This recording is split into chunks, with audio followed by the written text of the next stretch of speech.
for a safe space where healing might take place, where everyone is valued. Given tools to maintain where equity matters. Less talk, more action, where anyone is welcome. Don't send them home packing, this is strong talk. When conversation pops off, speak life, reflect hope, promote choice and love folk. Strong talk, real talk, no jokes. Recovery, culture, community. Let's go. Hello and welcome to Strong Talk, a podcast dedicated to the discussion of equity, diversity, and family as it relates to mental health and addictions. A space not only to talk about challenges, but to explore and create space for solutions. I'm your host, Vic Armstrong, and I want to thank you all for joining me on this journey.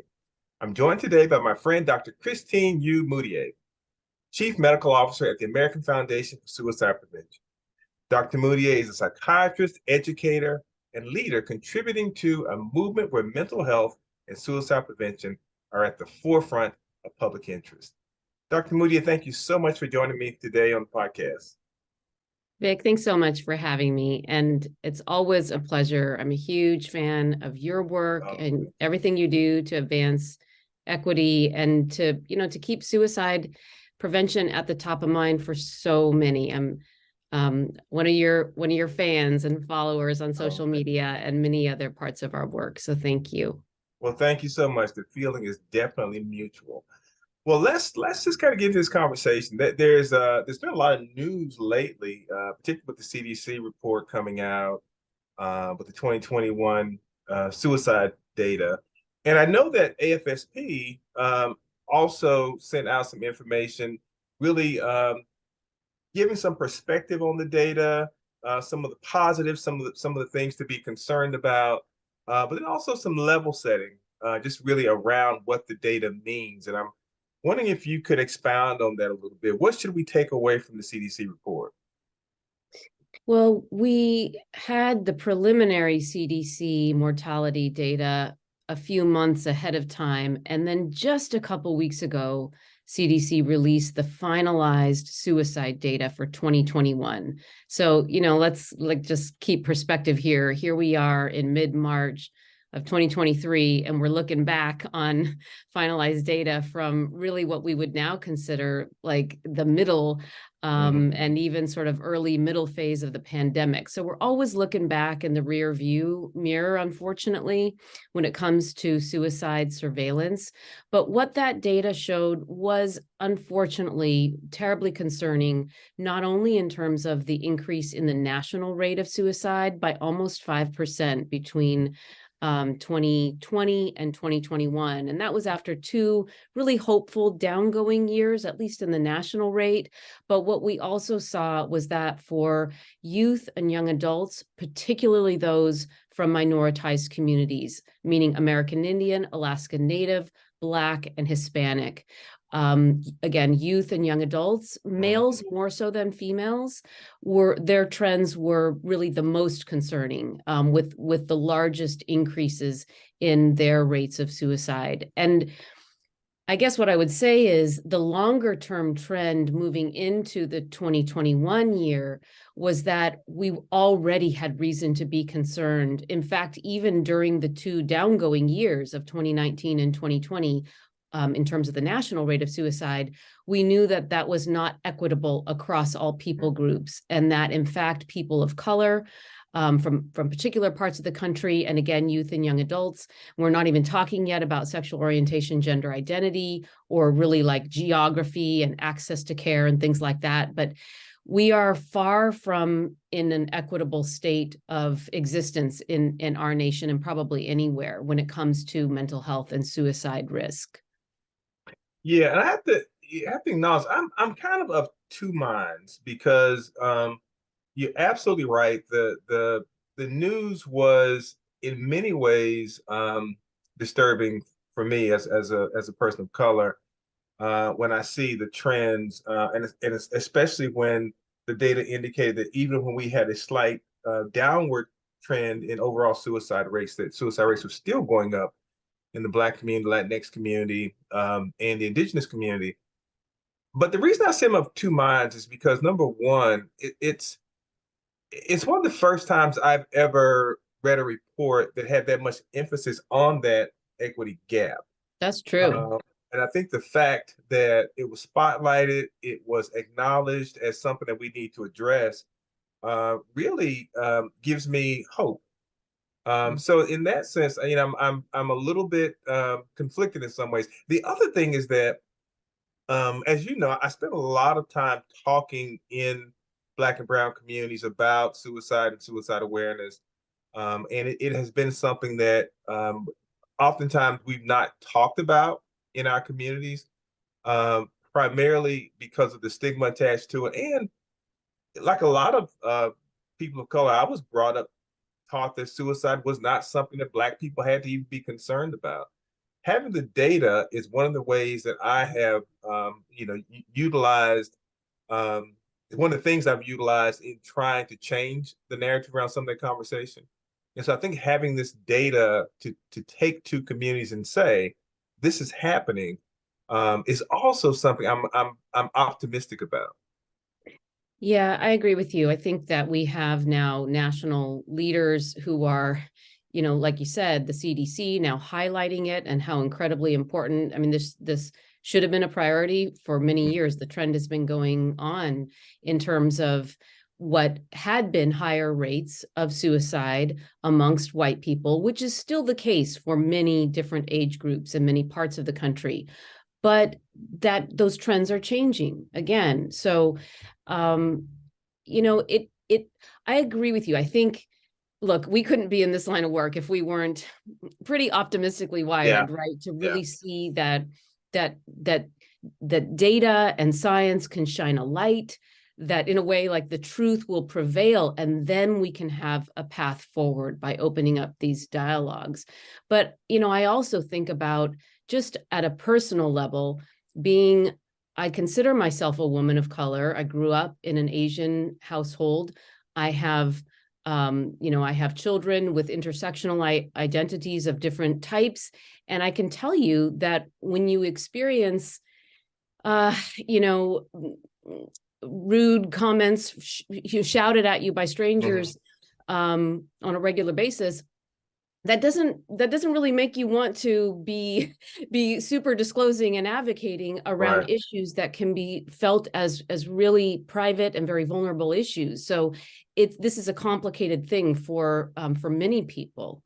Yeah, yeah, and that you just touched on something that is is definitely one of the challenges. The When you start talking about the social drivers, whether we're talking about socioeconomic status or housing, or whether we're talking about things like intolerance and racism that impact health, those are things that are often some of the intangibles that are hard to quantify. It's hard to quantify in terms of impact, but they're things that we know do impact our mental wellness and mental well-being. And I think one of the things again that I was glad to see, not only in the CDC data, but I think also in some of the takeaways from AFSP, is the importance of looking at those things. And not only the importance of looking at those things, but AFSP also talked about um, some of the things that we have learned in the span of time that we have uh, not only been addressing the suicide rate, but also addressing the suicide rate in the context of some of the things that we've experienced with the COVID pandemic, Yeah. and understanding how effective it is to have a community crisis plan or to have safe spaces for people to have conversations, to be able to acknowledge the challenges that we have, and then be able to put things in place. And so I don't, I didn't prep you on this, but I wonder if you could talk about some of the takeaways that the FSP did come away with. Yeah, I mean, just like you're saying, Vic, I think for a long time, we at AFSP have been learning from our grassroots communities, our chapters' experiences, which are obviously very diverse. We've got 74 chapters in all 50 states and Puerto Rico, and the experiences they're having in their local communities reflect, the health disparities and diversity of our nation.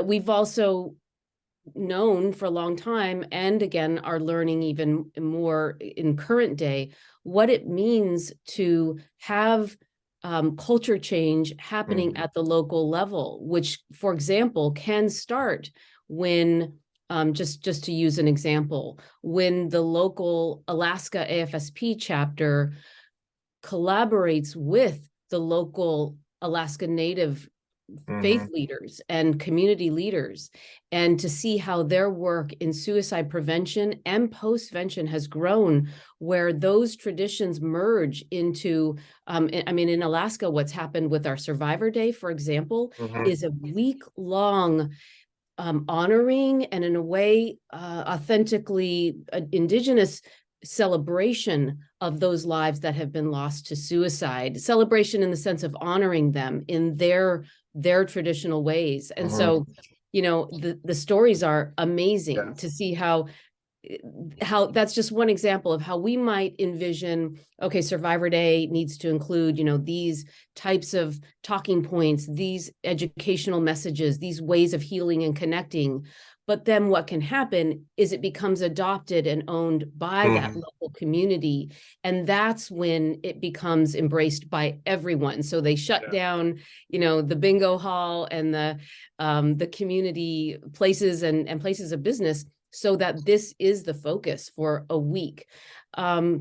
And obviously that has been going on for some time, and that's how it got to that level of like true integration. But I think, you know, I look at, you know, Vic, you're working with us in terms of bringing suicide prevention education into faith leaders and faith communities, and particularly the Black church. And we're actually looking at something similar related to Latinx faith communities.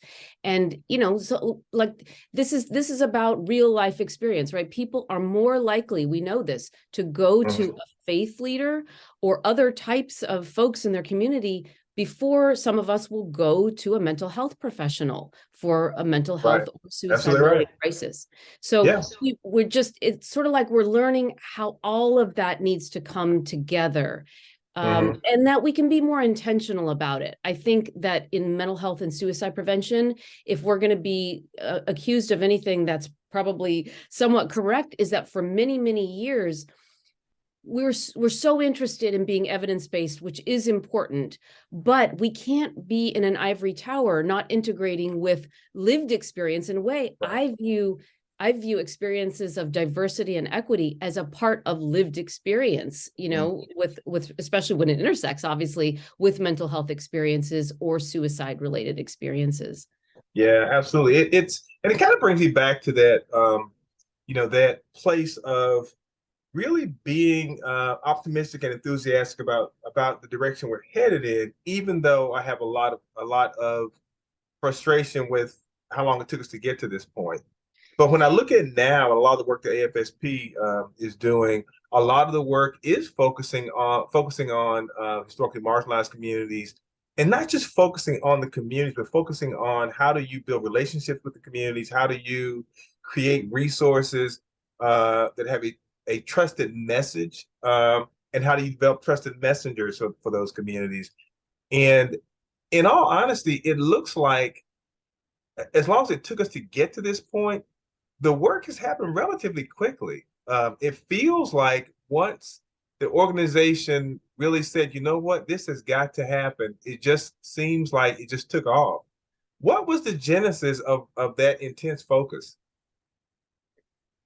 You know, at AFSP, we set a priority on diversity, inclusion, and equity. I want to say it was in about 2017.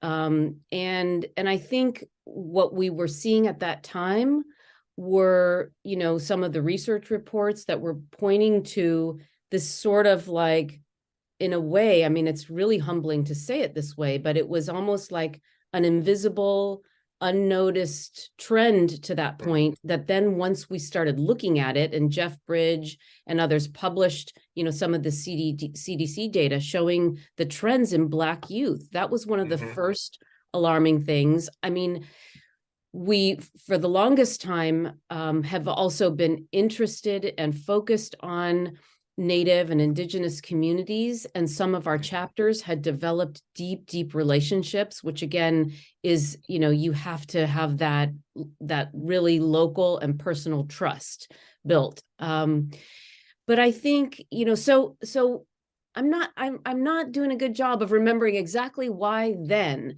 but I guess my point is it wasn't just the last couple years. It was a number of years ago. We were very serious about it, and we set external and internal goals in terms of diversity and equity and inclusiveness. And I do have to say that, so one of the first things we did right out of the gate was make diversity a new priority in our research grants portfolio. And when AFSP does that, it means a group of international researchers really from around the world. It signals to them that there's going to be a funding stream and there's an interest on the part of an organization like AFSP. And if you look at what happened then, and maybe we were all in it together, but NIMH also set a research priority and then SAMHSA and CDC, all of us together are doing that.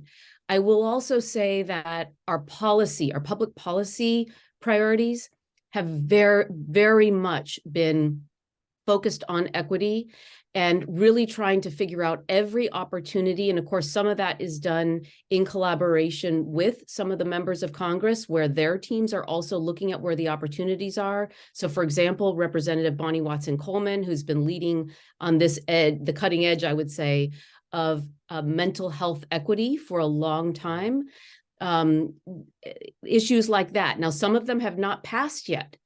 The other piece of it is AFSP had a long-standing tradition in focusing on LGBTQ suicide prevention and inequities.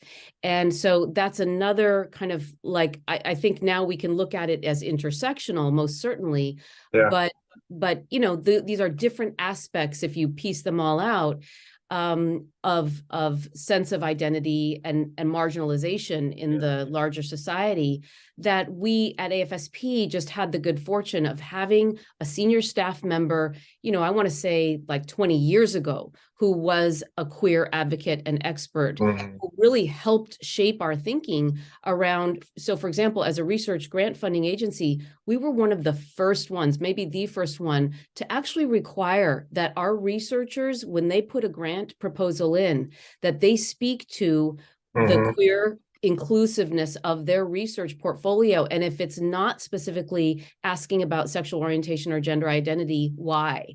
And, so some of it is kind of calling people to a place of learning that we're not always comfortable with, or we have different levels of knowledge about.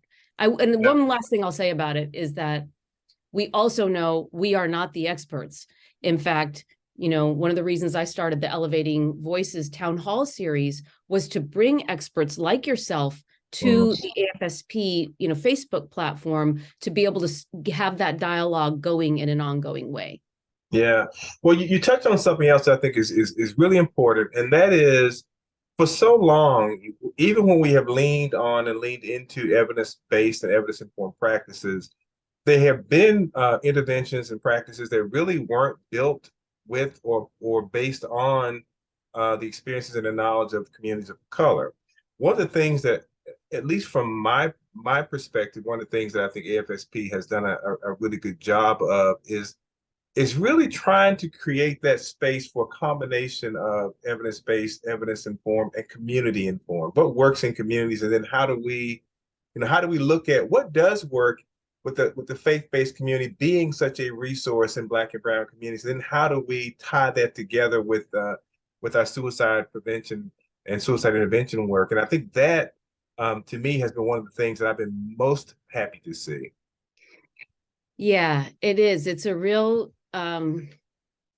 it's in a way, it's kind of like, I think it's time has come. It took, I think, a long time to grow a body of researchers who were focused on suicide risk and prevention, in a sustained way. Now they're mentoring, the next generation. And so again, making diversity a priority means that they will begin to focus on that more. And I think that's where the lived experience of local communities plays into this big time, because that's how, researchers will form their hypotheses about what will work. And so, for example, just to really break it down, and this, that when it comes to, let's just take Black youth, for example, there are enough little data points, like from the Youth Risk Behavior Survey, that tell us that Black high schoolers are now saying that they have made a serious suicide attempt, and that rate has been going up over the last several years, while their self-reported rate of thinking about suicide has stayed relatively flat. And so there's this idea that maybe we really, we have made some assumptions in our field that suicide and mental health are like human experiences. And therefore, what we know from the general research can just be applied and sort of customized as we think about different populations. But I think we're really questioning that may not be true at all. People may express and experience different things based on not necessarily their identity per se, but because of how that identity gives them different experiences and shapes our thinking differently in the world. So I heard a Native American mental health expert say recently that it needs to be both evidence-based practice as well as practice-based evidence. And what I was hearing him say was that in their indigenous communities and tribal communities, they feel they know how it works for them, and they have certain things that work to protect their youth and their population. And so that would be like the practice-based evidence. But of course, there haven't necessarily been randomized controlled trials of all of these things. And that's hard science to do in general when it comes to suicide prevention. But we do need to kind of broaden our thinking so that all of the best ways of thinking and evidence come together, and I do have hope that that's starting to happen more. Yeah, I think there's also a sense of accountability. When you bring the voice of lived experience to the table, there's a different kind of accountability, because it's one thing to, from a distance, talk about this is what research says works, and this is what our interventions say works. It's a whole other thing to sit across the table from people with lived experience for them to tell you this works, this does not work, and then that intersectionality of people from different communities also saying this is what works in my community, this is what does not. So that to me again is something I'm really thrilled to see happening. I do want to put you on the spot for a minute. So as we look around the country now, some of the momentum, it seems like in many ways, around the equity work has started to shift a little bit. You know, coming on the heels of the George Floyd murder, and then at that same time, we were seeing a lot of the disproportionate impact of COVID on Black and Brown communities. And so there was a lot of momentum around reducing health disparities and creating more space for equity and equitable and resources to promote equity. And then over the last couple of months, we've seen a little bit of a political shift. We've also seen where some of the COVID dollars that were earmarked for equity work have started to shift a little bit, or started to dwindle a little bit. And so we're seeing around the country where a lot of organizations don't have the resources to support a lot of the work that they started in earnest 2 years ago. And so where I want to put you on the spot is AFSP committed to continuing this equity work, regardless whether it is politically correct to do so, regardless whether the will of the community is there to do so? Is AFSP willing to stick this out? Because there are a lot of people who think that equity work is a trend. Yeah, we're in it for the long haul, and we're accustomed to the long game. First of all, you have to be in suicide prevention, and we see those trends politically and otherwise come and go.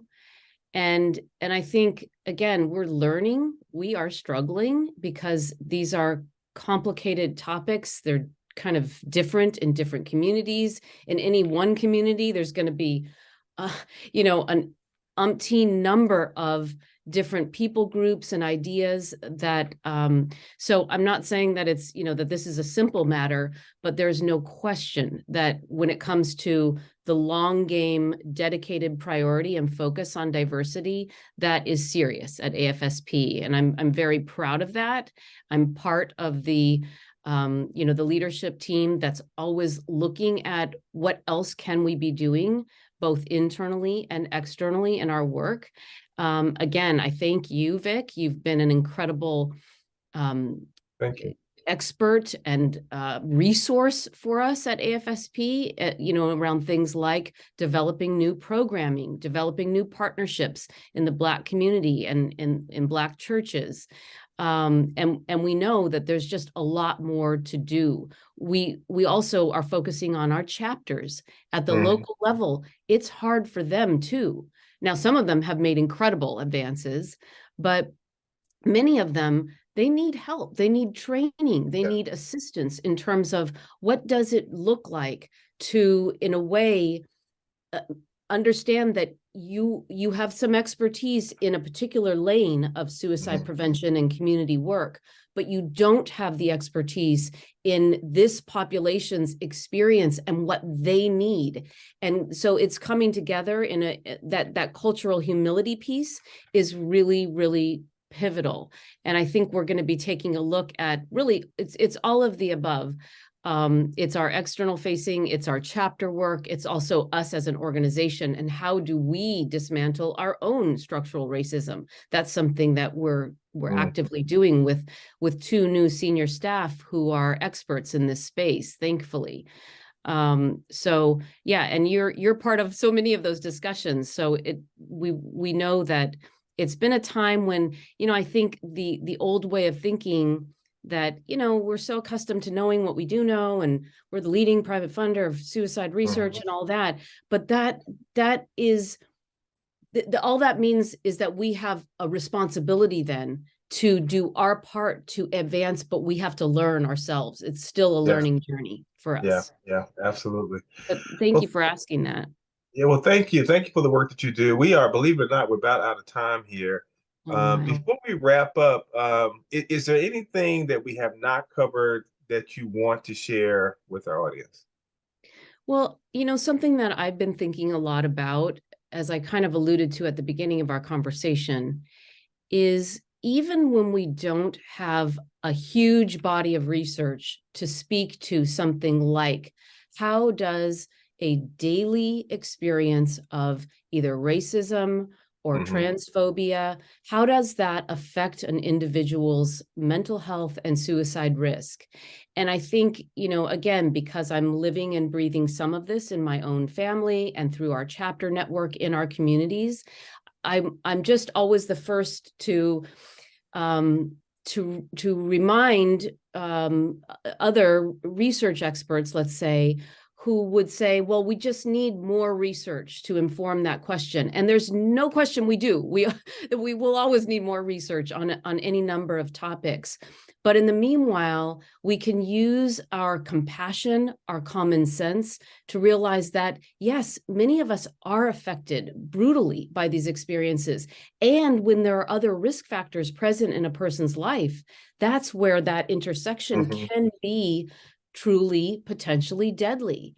And so, I think about your daily social media posts, your voice every Sunday morning that you come on, and you're really talking to the people and to anyone who might be struggling.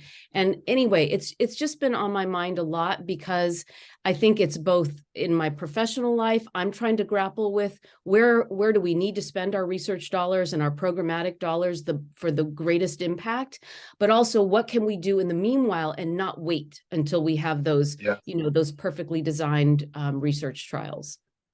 Perfectly said.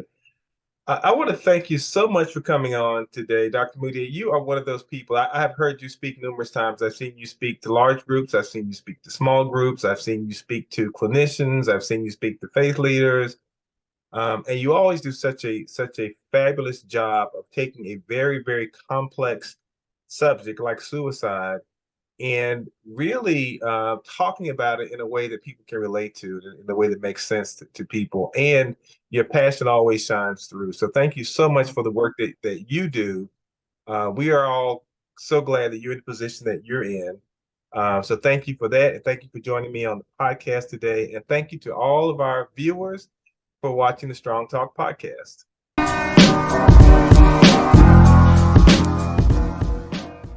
Community can be defined by geography or relationship. You may define your community as friends, neighbors, co-workers, the town where you reside, or cultural or racial groups.